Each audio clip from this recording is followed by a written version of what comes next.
cette nouvelle vidéo qui va être une vidéo un petit peu blabla sur la passion des plantes et surtout vous donner mon avis, mon retour sur est-ce que une passion des plantes peut être vraiment éco-responsable. Et c'est là où je voulais faire la petite nuance aujourd'hui avec vous. C'est suite à une question d'une abonnée. Ça m'a donné l'idée du sujet, j'en ai parlé avec une amie aussi.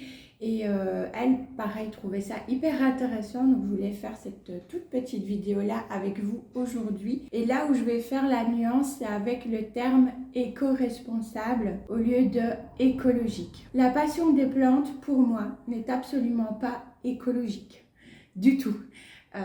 Parce que on va parfois chercher des plantes ou parfois on commande des plantes qui viennent d'ailleurs, pas forcément de notre pays, qui viennent parfois aussi, il faut le dire, d'Indonésie ou autre, parce qu'elles sont exportées ou peu importe. Il y a ce côté-là, il y a le côté qu'on va utiliser aussi pas mal d'eau pour nos plantes.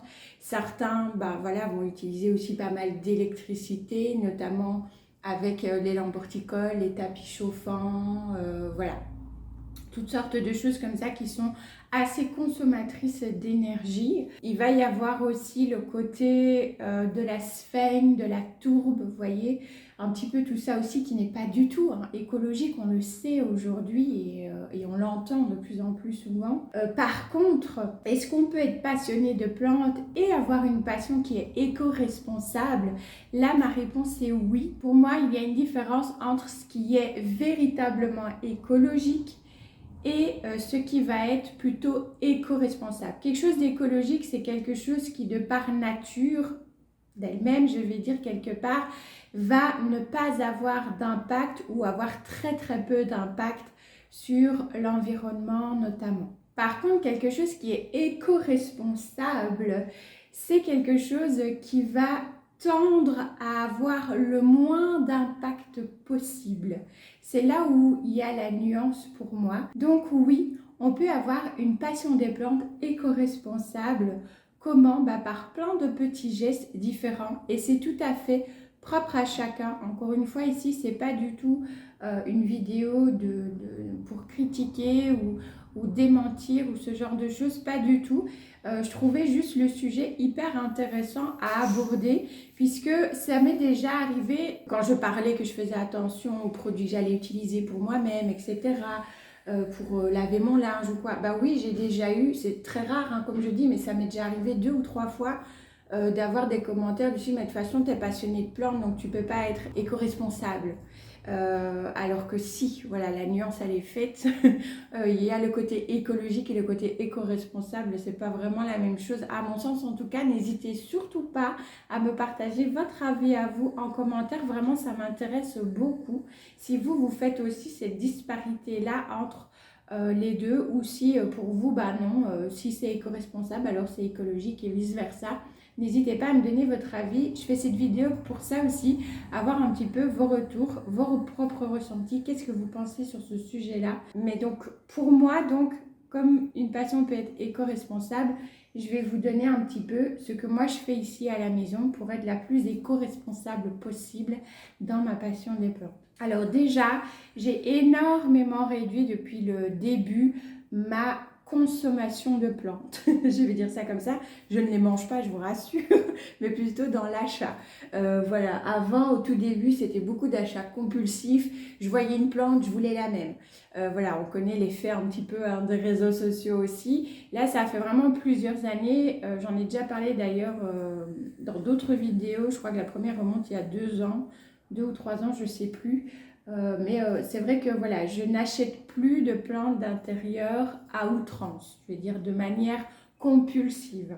Donc déjà ça, vous voyez, c'est un premier pas quelque part dans tendre à quelque chose d'un petit peu plus éco-responsable. Aujourd'hui, j'ai décidé, quand j'achète une plante d'intérieur, c'est vraiment une plante que j'ai envie d'avoir à la maison et c'est pas la dernière plante à la mode. Ça aussi, je pense que c'est un sujet de vidéo à faire. Mais la dernière plante à la mode que l'on peut voir sur les réseaux sociaux où tout le monde se jette un petit peu dessus. Je prends énormément de recul par rapport à ça aujourd'hui et depuis un bon moment et je n'achète des plantes d'intérieur que si j'ai vraiment envie d'avoir cette plante-là. Et je fais aussi attention à l'environnement que j'ai à la maison. Ça aussi, hein, je vous en ai déjà parlé. Donc voilà, la première chose que je fais, c'est vraiment des achats plutôt raisonnés en termes d'achat de plantes d'intérieur. C'est comme ça que voilà, j'appelle le truc des achats raisonnés. Ensuite, vous le savez, je n'utilise pas tout ce qui va être à consommation énergétique en termes notamment d'électricité. Donc voilà, si jamais vous débarquez sur cette vidéo aussi, je vais redire ce que je n'ai pas. Ça va être peut-être un peu redondant pour les autres, désolée. Mais voilà, donc je n'ai pas de tapis chauffant, je n'ai pas de lampe horticole, je n'ai pas de terrarium dernier cri qui fait de la petite vapeur, etc. Je trouve ça hyper joli, hein. Attention, je ne critique pas, je trouve ça magnifique. Mais voilà, c'est un choix personnel de fait de ne pas avoir ce genre de choses. Je n'ai pas non plus pour mes boutures, enfin je sais pas qu'est-ce qu'il y a d'autre. Un humidificateur. Pareil, je n'en ai pas, je n'ai pas ce type d'appareil-là à la maison. Tout ce qui va être avec une consommation énergétique, d'un point de vue électricité notamment, j'ai fait le choix de ne pas acheter ce genre de matériel. Voilà, donc je fais ça. Qu'est-ce qu'il y a d'autre? Ah oui, en termes de... J'ai un paquet là, du coup je vous le montre. En termes de sphènes, voilà, je vais dire sur une année, je pense que c'est la quantité vraiment que j'achète. Là, ici c'est 3 litres. Je pense que ça va me faire mon année, ou 6 litres grand maximum. Pourquoi? Parce que, bah, on le sait, on prélevait de la sphène comme ça dans la nature. C'est pas écologique pour l'écosystème, etc. Donc j'en consomme très peu. Je vous ferai une vidéo sur comment du coup j'utilise la sphène, pourquoi je l'utilise et pourquoi je ne l'utilise pas. Je vous ferai un petit peu cette vidéo là aussi. Mais du coup voilà, j'utilise très peu de sphène, et celle-ci en plus que j'ai maintenant. Donc ça c'est depuis cette année, parce qu'il m'en restait l'année dernière, donc j'en avais pas pris, mais là j'en avais besoin, donc j'ai pris celle-ci, celle de chez Cibotanica, tout simplement parce que au fait c'est une sphène qui vient d'une, j'ai envie de dire d'une ferme d'élevage, de culture plutôt, d'une ferme de culture aux Pays-Bas. Donc ce n'est pas de la sphène qui est prélevée dans la nature, ils cultivent la sphène pour qu'elle soit, d'ailleurs on voit encore qu'il y a un petit peu de sphène vivante aussi à l'intérieur des paquets, et voilà, ils vont prélever la surface uniquement à chaque fois pour pouvoir faire les paquets de sphène, et ils laissent le restant au fait se régénérer, repousser. Donc je trouve ça vraiment très bien. Donc là aussi vous pouvez aussi avoir une démarche éco-responsable de cette façon là. J'utilise aussi depuis fin de l'année dernière également les terreaux Cibotanica qui ne sont pas à base de tourbe. Alors il y en a d'autres, hein. Il y a d'autres marques de terreaux sans tourbe. J'ai oublié le nom de l'autre marque qui est une marque française. Ici on est sur Cibasoil, hein. Cibotanica c'est plutôt Pays-Bas. Voilà, mais sinon en France vous avez la marque Dori, j'ai oublié le nom mais je vous le marquerai au montage, je vous mettrai le nom. Et vous avez cette marque là aussi qui est complètement sans tourbe. Cibotanica, bah, c'est tout simplement la base, c'est quoi? Ça va être du terreau de coco, quoi, de la fibre de coco. Le fait de ne pas avoir du terreau avec de la tourbe, c'est aussi une démarche plus éco-responsable, puisque on le sait aujourd'hui, les tourbières sont pas mal menacées dans la nature parce qu'on en prélève et on en consomme. Vous me comprenez quand j'utilise ce terme-là, beaucoup plus que ce que ça peut se régénérer naturellement en fait dans la nature. Je ne sais pas très français ma phrase, mais vous m'aurez compris. Voilà, donc pour ma part, pas de matériel à consommation énergétique, une utilisation de la sphène raisonnée, des achats de plantes qui sont beaucoup plus restreints et raisonnés également, une utilisation de substrats beaucoup plus écologique là pour le coup, pour l'utilisation aussi pour mes plantes d'intérieur. Qu'est-ce qu'il y a d'autre? Ah oui, il y a aussi tout ce qui va être utilisation pour l'entretien, donc pour les nuisibles, pour la pousse des boutures, etc. J'utilise des choses qui sont naturelles et qui ne sont pas chimiques, pas de pesticides, surtout pas.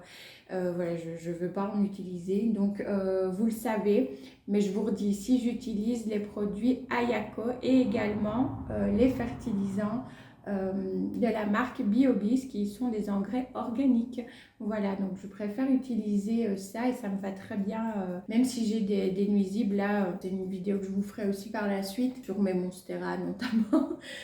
Mais voilà, je ne me suis pas du tout occupée de mes plantes l'année dernière, je n'ai pas été assidue dans les traitements préventifs. Ben voilà, maintenant j'ai des trips avec vraiment des larves que je vois et tout ça derrière les feuilles parce que je n'ai pas été assidue, je le sais, c'est de ma faute, je le reconnais, je le dis.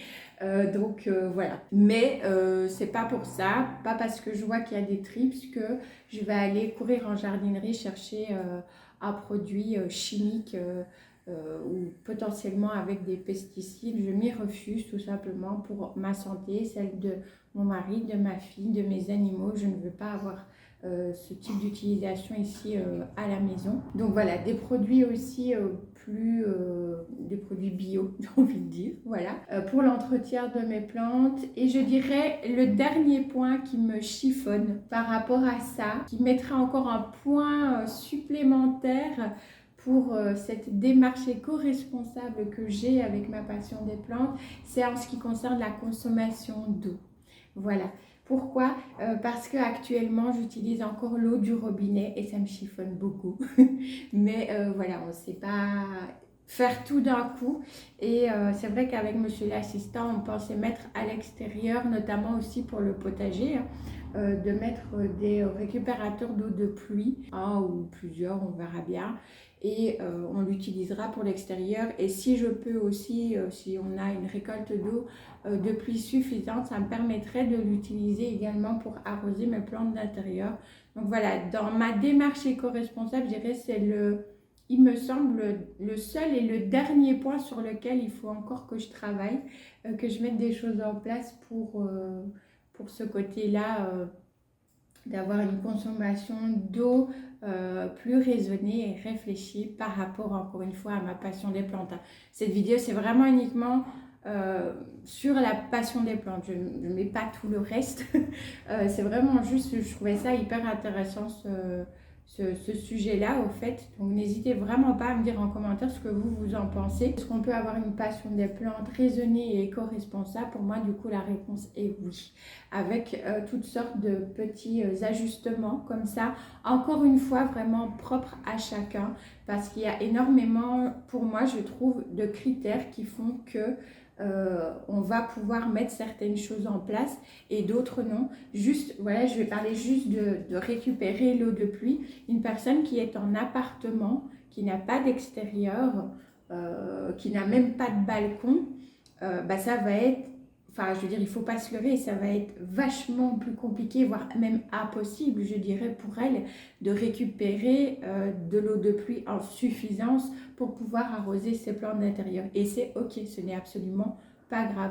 Encore une fois, vous le savez, je partage des choses avec vous, mais c'est toujours vraiment dans la bienveillance, dans le fait d'échanger avec vous sur des sujets que je trouve intéressants. Cette vidéo n'est absolument pas là pour être culpabilisante, loin de là, vous savez ce que je pense là-dessus. Pour ceux qui sont là depuis le début avec moi, donc voilà, vraiment pas de culpabilité à avoir avec cette vidéo aussi. C'est juste qu'on m'a déjà posé la question, d'ailleurs récemment aussi pour une FAQ, est-ce que je pensais vraiment qu'on pouvait avoir un entretien des plantes suffisant sans avoir de matériel et tout ça. Au fait, toutes ces questions-là et les rares réflexions que j'ai pu avoir là-dessus m'ont donné ce sujet de vidéo-là. Je me suis dit que voilà, ce serait tout simplement intéressant d'aborder ça avec vous et de vous partager du coup ce que moi je fais ici à la maison pour avoir cette passion la plus, parce que c'est pas éco-responsable à 100%, hein, je vous ai parlé de l'eau, et on peut pas, je trouve, être écologique ou éco-responsable à 100%. Juste déjà, si vous avez là une télé ou un téléphone et que vous êtes en train de me regarder, voilà.